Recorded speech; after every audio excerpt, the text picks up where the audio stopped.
హన్మకొండ జిల్లా ప్రధాన వార్తలను పరిశీలించినట్లయితే హన్మకొండ జిల్లా బీఆర్ఎస్ పార్టీ కార్యాలయంలో కార్మిక మాసోత్సవాల్లో భాగంగా కార్మిక సంఘాలతో కలిసి రౌండ్ టేబుల్ సమావేశం నిర్వహించారు. ఈ సమావేశానికి ప్రభుత్వం మాజీ చీఫ్ విప్ దాస్యం వినయ్ భాస్కర్తో పాటు పలు కార్మిక సంఘాలకు సంబంధించినటువంటి నాయకులు పాల్గొన్నారు. ఈ సందర్భంగా పలు తీర్మానాలు కూడా చేశారు. ప్రధానంగా కేంద్ర ప్రభుత్వం తీసుకొచ్చినటువంటి 4 కార్మికులకు సంబంధించిన లేబర్ కోడ్లను వెంటనే రద్దు చేయాలని, దాంతోపాటు కార్మికులకు సంబంధించి కార్పొరేషన్ ఏర్పాటు చేయాలని ఈ సందర్భంగా తీర్మానం చేశారు.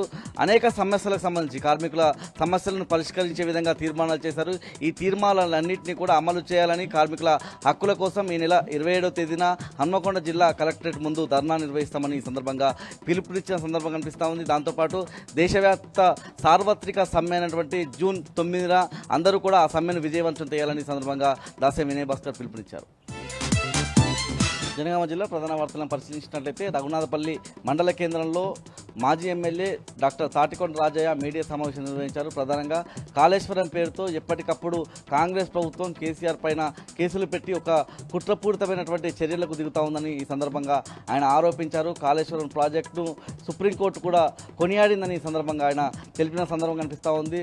మరో విషయం ఆయన మాట్లాడుతూ కడియం శ్రీగారు ఇటీవలి కాలంలో మాదిగలను చీల్చే విధంగా కుట్రలకు పాల్పడుతూ ఉన్నాడని చెప్పి ఆయన ఆరోపించారు. దాంతోపాటు వెంటనే కడియం శ్రీగారి తన పదవికి రాజీనామా చేసి ప్రజాక్షేత్రానికి వస్తే మాదిగలు అతన్ని ఓడించడానికి సిద్ధంగా ఉన్నారని ఈ సందర్భంగా తాటికొండ రాజయ్య సవాల్ ఇస్తారు.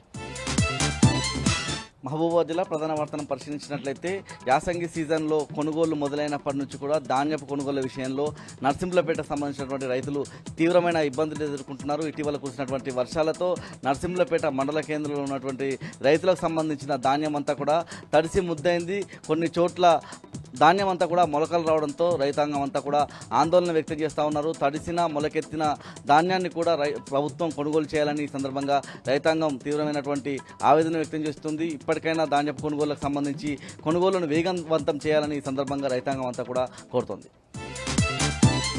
జయశంకర్ భూపాలపల్లి జిల్లా ప్రధాన వార్తలను పరిశీలించినట్లయితే నిన్న కురిసినటువంటి అకాల వర్షాలతో భూపాలపల్లి, రేగొండ, గణపురం మండలాలకు సంబంధించినటువంటి ధాన్యపు కొనుగోలు కేంద్రాల్లో ఉన్న ధాన్యం అంతా కూడా తడిసి ముద్దైంది. ప్రధానంగా వారాల తరబడి ధాన్యపు కొనుగోలు సెంటర్లలో పొద్దున్న నుంచి సాయంత్రం వరకు ధాన్యాన్ని నిలుపుతూ ఉన్నామని, సాయంత్రం పూట పడ్డటువంటి వర్షాలతో తడిసిపోతూ ఉన్నాయని, ధాన్యపు కొనుగోలుకు సంబంధించి అధికారులు, రాష్ట్ర ప్రభుత్వం పూర్తిగా నిర్లక్ష్యానికి దిగుతూ ఉందని చెప్పి ఈ సందర్భంగా రైతాంగం అంతా కూడా ఆరోపిస్తూ ఉన్నారు. ప్రధానంగా తడిసినటువంటి ధాన్యాన్ని తరుగు లేకుండా రాష్ట్ర ప్రభుత్వం కొనుగోలు చేయాలని ఈ సందర్భంగా రైతాంగం అంతా కూడా ఆవేదన వ్యక్తం చేస్తున్నారు.